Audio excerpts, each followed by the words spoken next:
الحمد لله رب العالمين حمد الحامدين حمد المستغفرين حمدا يوافي نعمه يكافئ مزيدا أشهد أن لا إله إلا الله أشهد أن محمدا عبده ورسوله اللهم صل وسلم وبارك على نبينا محمد وعلى آله وأصحابه ولبيته وذريته أجمعين وبعد.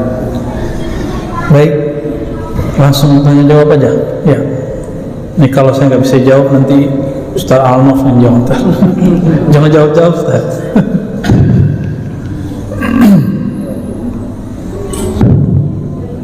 Ya, sudah.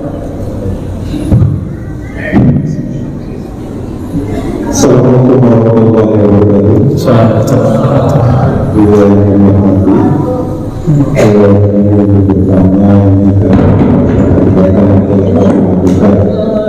Karena selama ini kita namanya dalam beberapa itu melaksanakan sholat maghrib dan berjamaah. Jadi kemudian selama ini kita laksanakan itu kan ke-8 rakaat. Katanya ada 20 rakaat, ada 36 rakaat dan seterusnya. Jadi mana yang sebetulnya sesuai dengan syariat kita seperti Ahlus Sunnah wal Jamaah. Terima kasih. Sejauh ini kita mengkaji kitab Ahlus Sunnah fikih ya. Ini pertanyaan fikih. Persoalan tarawih belum pernah muncul kecenderungan sholat 8 rakaat sampai datang pengarang kitab Subulus Salam, lalu Al-Mubarakfuri belakangan. Pengarang kitab Subulus Salam bukanlah Ahlus Sunnah murni, dia bercampur dengan Syiah Zaidiyah, diajarkan di pesantren-pesantren. Katanya antum anti Syiah, ya kitabnya diajarin, berarti nggak paham Syiah. Dulu saya dibentak guru saya Pak untuk beresin dulu baca kitab Ahlus Sunnahnya baru pindah ke kitab Syiah. Habis baca beli kitab Syaukani, Son'ani, ditegur sama Maulana Syekh Hasan itu. Apa kata beliau? Ente apa-apaan? Hal ikhtatamta bi Sahih Bukhari wa Syuruh Bukhari? Kamu udah baca belum Sahih Bukhari? Syarahnya Sahih Bukhari, Sahih Muslim, syarah Sahih Muslim. Gak usah jauh-jauh, syarahnya Nawawi deh, syarahnya Ibnu Hajar, kan sekarang udah diterjemah. Dan ajibnya yang menerjemah bukan Aswaja, yang menerjemah teman-teman Salafi. Itu kan berkah buat kita. Ya, antum nggak perlu capek-capek nerjemah kan? Ya saya nggak tahu kalau di dalamnya ada pengurangan penambahan, kan belum ngecek. Saya nggak baca terjemahannya Pak.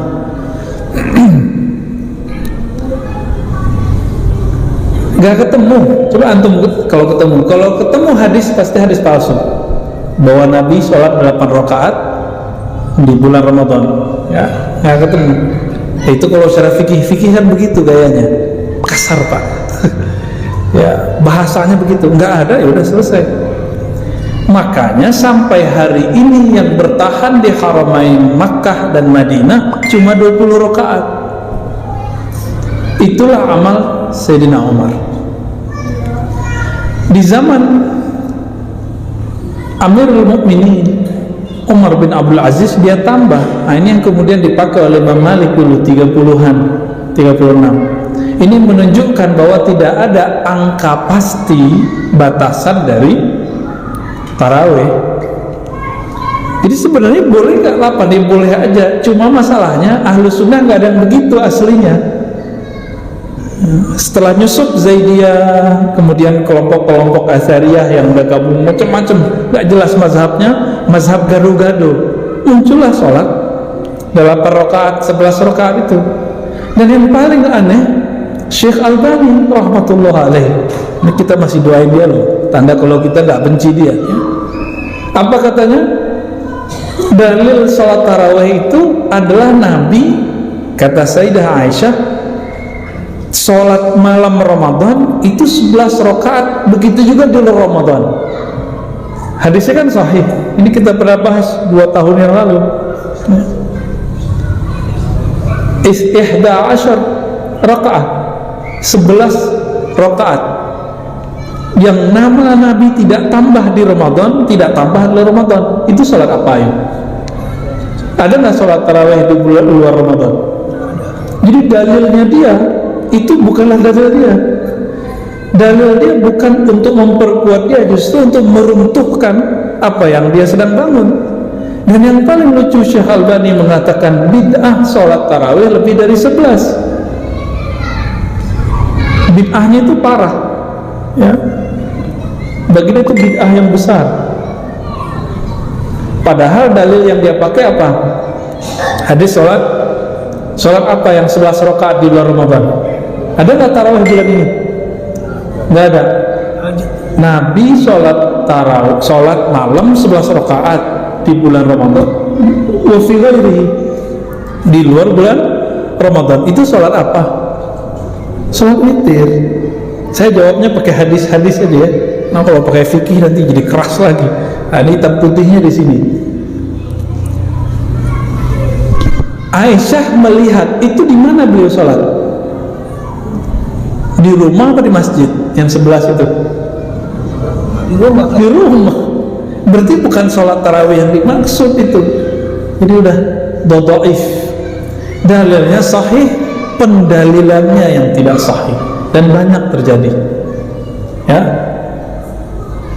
Jadi siapa imamnya? Imam Son'ani, ya.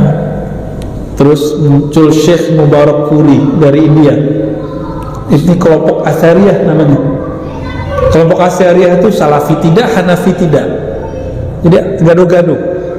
Tapi bersanad. Kelompok Asy'ariyah ini namanya Syekh Al-Mubarakpuri, pensyarah Sunan Tirmizi. Dia kemudian taklid kepada Son'ani. Albani ambil ide itu dan dia kemudian cari dalil yang menurut dia sahih, dalilnya sahih, pemahaman dia terhadap dalil tidak sahih. Wajar, karena Syekh Albani tidak talaqi usul fikih kepada ulama usul fikih. Maka ketika dia beristidlal nggak nyambung, banyak nggak nyambung. Kitab pertama dia tentang larangan sholat di masjid yang ada kubur kiri kanan samping, itu pendalilannya nggak sahih, dalilnya sahih. Jadi pemahaman terhadap dalil beda dengan dalil. Ada Bambang tuh ya, Bambang, woi, dia pakai cadar, dia nggak tahu kita. Bisa paham? Antum baca Quran, saya baca Quran, Quran sahih nggak? Di atasnya sahih, tapi pemahaman kita bisa beda nggak? Bisa beda. Ketika berbeda, itu yang salah kita atau Qurannya? Kita yang salah. Jadi mereka ngotot tuh di mana-mana, ini dalilnya, ya kita ketawa aja. Dan dulu guru kami Syekhuna Ali Mustafa Yaqub mengkritisi Majelis Tarjih Muhammadiyah. Waktu itu saya minta izin mau gabung ke Muhammadiyah, nggak jadi. Ya, tapi tetap sempat ikut aktivitas tarjih. Ya, karena ridho Allah kan salah satunya di ridho guru. Karena beliau sepertinya tidak ridho. Beliau nggak bilang nggak ridho, cuma bilang kalau kamu masuk kelompok apa aja, aliran apa aja, siapa aja, jangan cari panggung, jangan cari jabatan. Waduh, kayaknya kalau beliau ini nggak ridho. Ya sudah, saya stop. Nggak masuk apa aja, nggak masuk NU, nggak masuk Muhammadiyah Pak sekarang. Kita masuk Ahlus Sunnah aja. Ternyata lebih enak begini, ya. Sehingga kita paham, oh saudara kita di Muhammadiyah, saudara kita di NU, jadi nggak ada persoalan. Kira-kira gimana Pak? Masih mau buat 11 atau 20? Beneran nih? Ini secara fikih, saya belum ngomong secara kolbu loh ya. Secara kolbu nanti banyak rukhsahnya. Secara fikih ini mainannya begitu. Nggak ada. Antum mau kemana aja, ulama itu ya 20 itu dikit. 20 itu dikit, apalagi kalau sini paling cuma pakai alhaakumut takatsur. Enak itu, bisa ngebut-ngebut kita. Ngebutnya kan sesuai dengan ahli makharijul huruf. Jadi ngebutnya itu enak. Ngebutnya orang punya SIM, sopir Medan. Ini ada sopir Medan nih. Sopir ke sorga katanya ya. Enaknya enak. Ada orang pelan tapi bikin kesel kan, sama, begitu juga mimpin sholat tuh mirip-mirip begitu. Semua bedanya nih sopir ke Allah gitu, bedanya gitu. Ya sa'ikilallah. Secara fikih gimana? Masih mau 11? Ya, ini secara fikih loh Pak ya. Katanya mazhab Syafi'i. Bohong kalian. Saya nggak percaya. Syafi'i ngomong doang berbui, kita Syafi'i letak. Syafi'i apaan? Diajak sholat 20 juga mau. Nggak ada mazhab yang 4 sholatnya 8, 11 itu nggak ada. Semua mazhab ittifaq semua, dan itu ijma paling besar dalam sejarah sahabat Nabi, bahkan sejarah umat Islam. Disebut itu ijma qauli wa fi'li wa sukuti, 3 ijma. Jadi ijma itu ada 3 dan itu gabung semua di sholat tarawih 20 rakaat. Ini yang mau dihantam Syekh Albani, ya sama kayak kita mau ngancurin gunung pakai palu. Itu yang dia lakukan dari bukunya tentang sholat tarawih. Jadi kalau mau sholat tarawih 20 sama 11 bukan kata jamaah, kata ulama. Gimana jamaah? Kita 11 sama 20. Jamaah kan pemalas, saya milihnya 11. Kalau ulama jawabnya, kalau ulamanya billah, yang dia kenal Allah, takut kepada Allah, dia nggak ala selera jamaah. Dia seleranya selera Allah Rasulullah. Ilmunya kan begitu. Loh Ustaz, ini kok jadi saklek kan? Ini perbedaan. Nah, kita udah jelasin nggak ada mazhab fikih yang 4 ngomong begitu. Itu di luar fikih yang 4. Mazhab Zaidiyah emang Ahlussunnah? Kan enggak. Asy'ariyah itu nggak terikat dengan mazhab mana aja dia. Itu Mubarakfuri itu. Kelompok Asy'ariyah itu muncul di India, Pakistan, Bangladesh. Bersamaan dengan munculnya jemaah tabligh di sana, itu barengan semua Pak. Di Indonesia muncul NU Muhammadiyah. NU menyatakan bermazhab 4, faktanya cuma 1, Syafi'i, ya kan? Coba nggak kunut di masjid NU, bisa nggak diundang lagi Ustaz Arnof. Itu cuma ADART aja, sama kayak PRT di kita, Persatuan Talibah Islamiyah. Kalau di PRT hitam putih aja udah, kita mazhab Syafi'i aja. Ya satu Al-Wasiliyah juga sama, ya Wasiliyah kan sama. Dayah-dayah di Aceh kan PRT juga kebanyakan sama, satu aja deh gitu. Saya teringat kalam guru saya, Syekh Badik Said Al-Lahar. Apa kata beliau? Masih hidup Pak sekarang. Kamu kalau bahas satu mazhab saja akan menemukan semua mazhab di dalamnya. Jadi di mazhab Syafi'i itu ada loh mazhab gak berkunut. Ada mazhab, ya kita kan ngira kalau sholat itu tasyahud akhir kakinya harus kayak bapak ini. Ya gak mesti begini, ini cuma salah satu yang sempurna. Boleh begitu tuh, duduk iftiros tuh boleh. Boleh kunut, nggak kunut juga sebenarnya. Karena kunut itu arti doa. Diri aja lama-lama pas ruku, pas i'tidal itu udah kunut namanya. Ada Pak kalam gitu. Di mazhab Syafi'i ada yang menyentuh perempuan nggak batal, Imam Romli. Tapi kan nggak dianggap sebagai perwakilan mazhab Syafi'i. Tapi nggak ada di mazhab Syafi'i, mazhab Hanafi, mazhab Maliki, mazhab mana-mana. Bahkan mazhab Hanbali itu nggak menyebutkan sholat 11 rakaat tarawih, nggak ada. Itu secara fikih. Mau secara qalbu Pak. Jadi ada seorang imam ditanya sama muridnya, lebih afdal sholat atau baca Quran atau zikir Tuan Syekh? Jawaban beliau apa? Yang afdal itu amal apa saja yang kolbumu, hatimu terkoneksi dengan Allah, maka itu yang afdal. Ini secara hakikat loh Pak ya. Nah ini mulai senyum kita ya. Sholat 20 rakaat kolbu nggak nyambung. Sholat 11 rakaat saya nggak yakin juga antum nyambung. Mending 20 rakaat lah ya. Tapi seandainya dalam 11 rakaat ada semangat yang muncul, secara ilmu hakikat itu boleh. Tapi secara fikih nggak ada yang mengcover. Tapi boleh nggak saya sholat 11? Boleh-boleh aja. Yang aneh kan dulu 4-4-3 itu kan aneh. Itu gaya sholat baru itu. Dari sholat baru Pak. Nabi mengatakan salatul lail masna masna, sholat malam ya dua-dua. Nabi kalau witir itu lebih banyak 2 + 1. Kita kan pengen ngebut yang cepat aja Ustaz. Ustadznya mau menyenangkan hati jamaah, bukan membuat Allah ridho. Akhirnya begitu-gitu aja tiap hari. Dan mohon maaf para pengurus di mana saja, terutama yang ada di sini, ya. Kalau mau memutuskan sesuatu, musyawarahnya bukan sama jamaah, nanya hukumnya sama siapa? Sama ulama. Nanti ke jamaah namanya sosialisasi. Jamaah mau ikut ulama, jangan ulama ikut ustad. Gimana jamaah kita 11 ke 20? Kata orang Betawi, pret. Nggak ada begitu.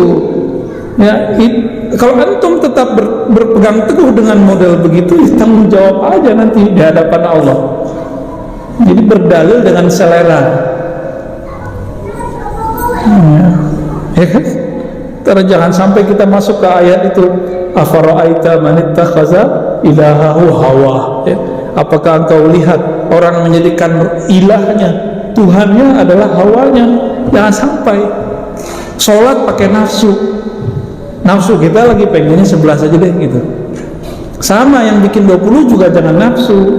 Kita nih Syafi'i harus 20. Mau yang 11 apa sikut, itu nafsu juga. Enggak usah begitu. Udah kalau udah begini jamaah mau bilang apa? Antum tanggung jawab. Yang bilang 11, kita 11 Ustaz belum lahir udah 11 gitu. Loh, emang kapan dia lahir? Kapan kita lahir? Jadi dulu saya dibentak sama seseorang begitu. Kamu belum lahir, saya belum lahir udah 11. Ya saya tanya, Bapak lahir di mana? Ya. Di mana Bapak lahir? Di kolong jembatan kali. Ya. Jadi yang dia lihat itu dijadikan dalil. Mana ada begitu dalam berdalil? Dalam hukum Islam dalil itu Quran, Sunnah, Ijma, Qiyas, Uruf, Maslahah, Qaul Sahabi, ya istihsan, itu yang dalil. Nggak ada dalil itu kamu belum lahir udah begitu, nggak ada. Ya, itu dalil dengkul namanya, ngotot-ngototan. Gitu Pak, gimana? Mantap nggak nih 20? Ya, antum bayangin kan lutut, justru tubuh ini girang Pak, di bawah sujud itu dia girang, nafsu aja nggak girang. Nafsu, makanya kalau mau sholatnya bener, jangan makan nasi banyak-banyak waktu berbuka. Dikit, makan dikit, nanti makan banyaknya setelah pulang. Mau nggak? Mau bener? Ya, baru kuat tuh. Kami dulu latihan Pak, 40 hari makan cuma kurma aja, kadang-kadang pisang. Dan itu badan terasa, Masya Allah, nikmat sekali.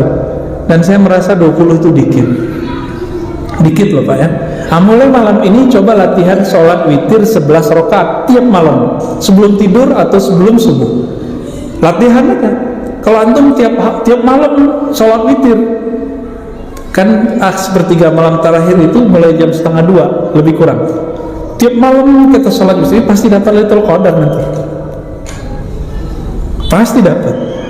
Karena dia bukan hamba Lailatul Qadar, tapi hamba Allah Al-Qadir.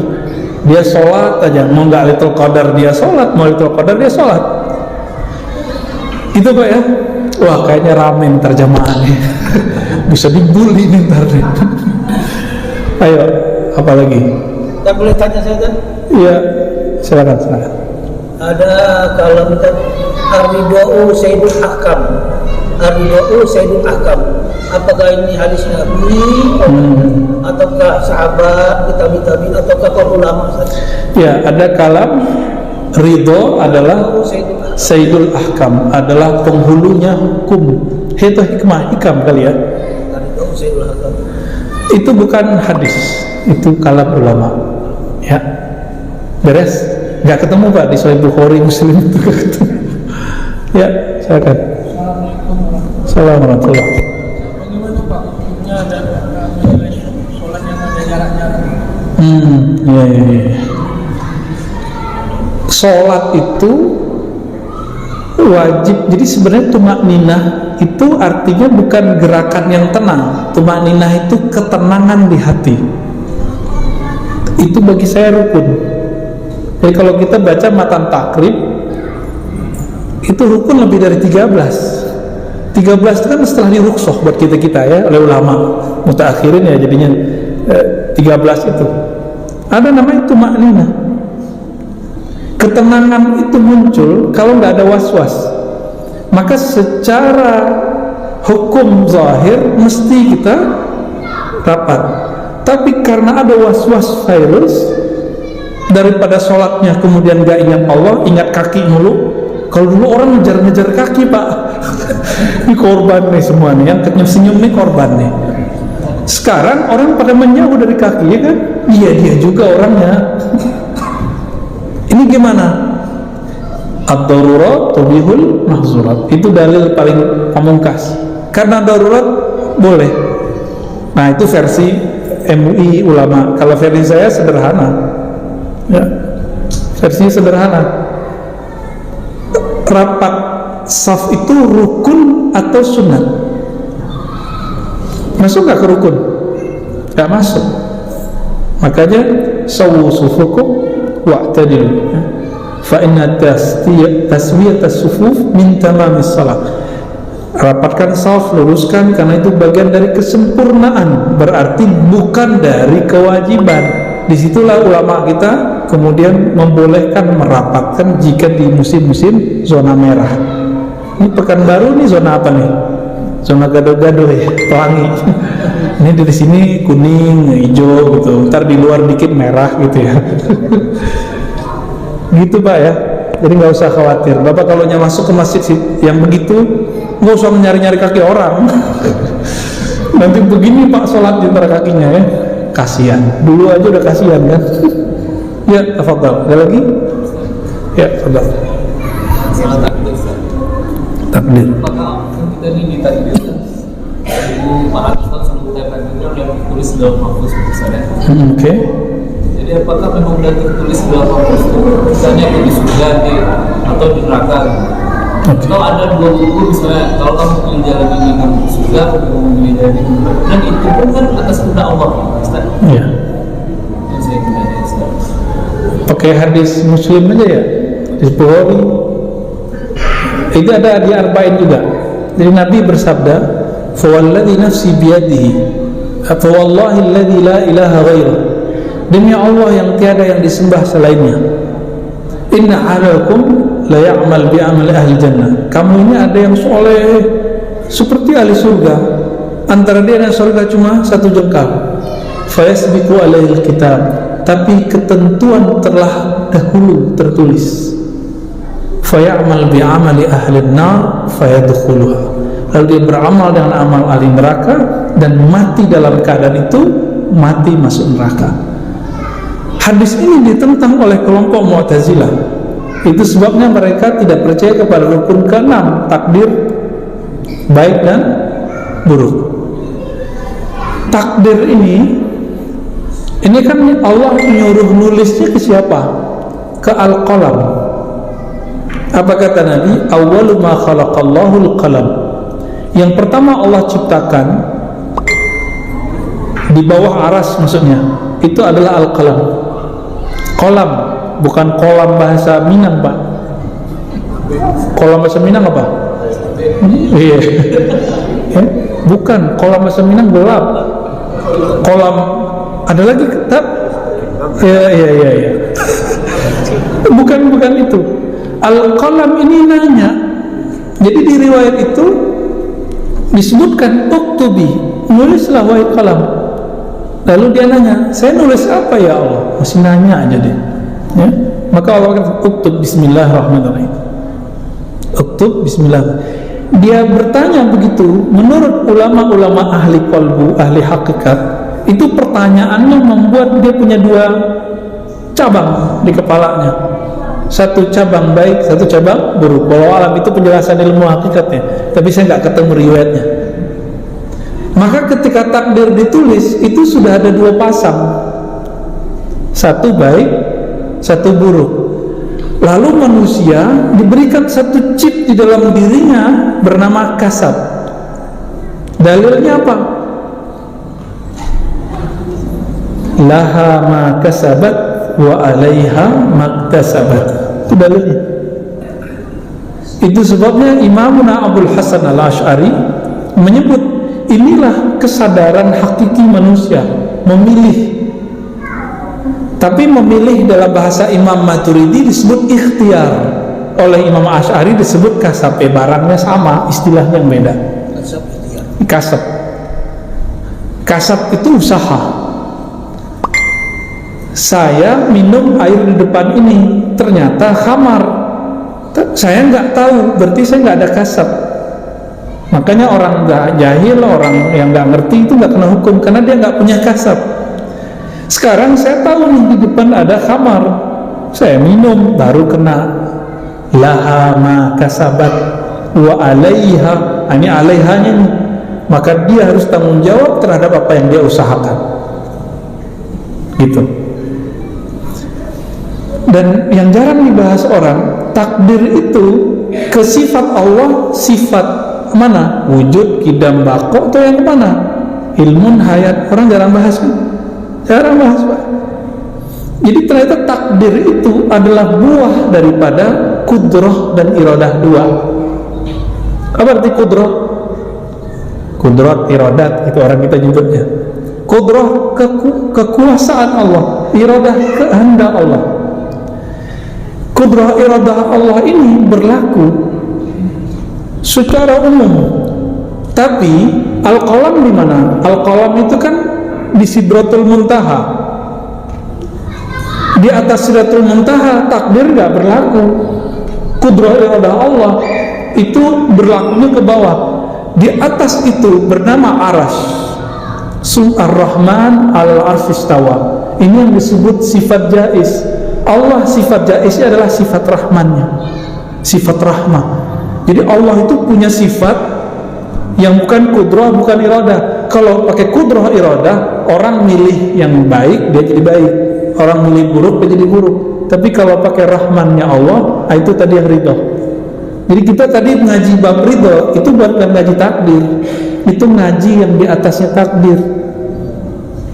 Gak berlaku takdir di situ. Inilah yang disebut dalam hadis Imam Ahmad, hadisnya sahih, bahwa al-mutahabbuna fiyya, orang-orang yang cinta kepadaku itu yaghbituhul anbiya wa syuhada. Para nabi, para wali, para syuhada itu pada iri karena Allah spesialkan mereka itu nanti. Jadi mereka, kalau kita ini cuma ke kudrah iradah yang kita cari pahala, hindari dosa, sorga, hindari neraka. Tapi kalau bab ridho, enggak. Sampai muncul kalam ulama-ulama para pecinta. Apa kata mereka? Ya Rabb, seandainya engkau lemparkan aku ke neraka, enggak apa, yang penting engkau ridho. Emang ada orang yang diridhoi lalu disiksa, ada enggak? Kan enggak ada. Itulah bermanja-manjanya ulama. Ulama itu malu minta surga, Pak. Kalau Nabi nggak ngajarin minta surga, mereka nggak minta surga. Kalau Allah nggak bilang, ya, wa basyiril ladzina amanu wa amilus shalihat anna lahum jannatin tajri. Kalau nggak ada ayat ini, itu para ulama malu minta surga. Kenapa? Udah ridho Allah pasti ngasih yang baik. Gitu. Orang tua sama anaknya pasti ngasih yang baik nggak? Ada orang tua dimarah, udah pergi kalian, suka-suka kalian. Kalau nanti nggak balik-balik, anaknya dicari tuh. Benar gak? Allah itu kalau sudah sayang sama kita, kita mau terjebak dalam kegelapan, maksiat apapun, kekufuran apapun, pasti diselamatkan. Pasti diselamatkan. Itulah namanya roja, harap. Apalagi zaman-zaman begini, kajian harap itu harus dimunculkan. Orang udah banyak putus asa karena corona ini. Padahal corona nggak corona sama aja, di hati yang harus sama. Dunia ini emang begini. Ibnu Athaillah itu marah sama muridnya. Muridnya ngeluh, kok perjuangan kita begini Tuan Syekh, kok dunia begini. Apa kata beliau? Kalau nggak dunia ya nggak begini. Kalau nggak dunia ya nggak ada masalah.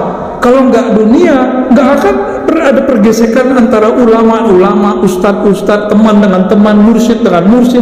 Nggak akan ada. Ini dunia, Pak. Jadi siapa yang mencari kehidupan damai, sentosa, abadi selama-lamanya di dunia, itu ngayal namanya. Namanya umniyah. Ya, tulul amal, lama-lama jadi tolol amal. Auzubillah min dzalik. Gitu ya. Jadi minta ridhonya. Nanti mau takdirnya apa Allah beresin. Karena takdir itu ada limit, baik buruk. Kalau ridho nggak ada limitnya. Maka ada orang yang bunuh 99 tambah 100, yang terakhir ulama yang dibunuh Allah selamatin, itu pakai ridho.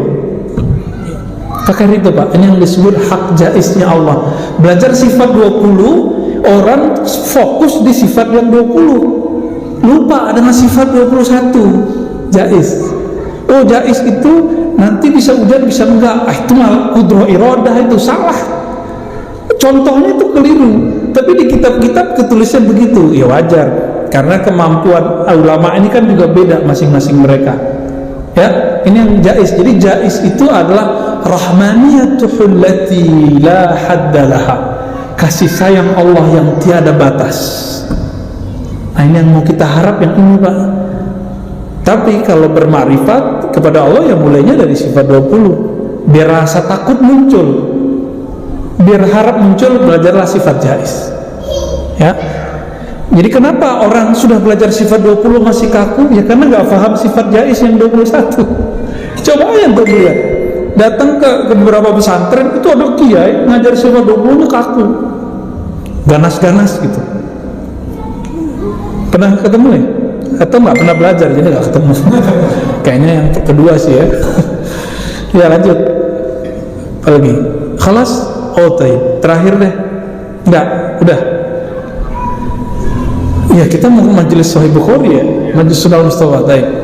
Jadi Bapak Saudara makan Allah, kita hidup di sini di dunia ya begini ya. Semoga ridho itu muncul dalam kolbu,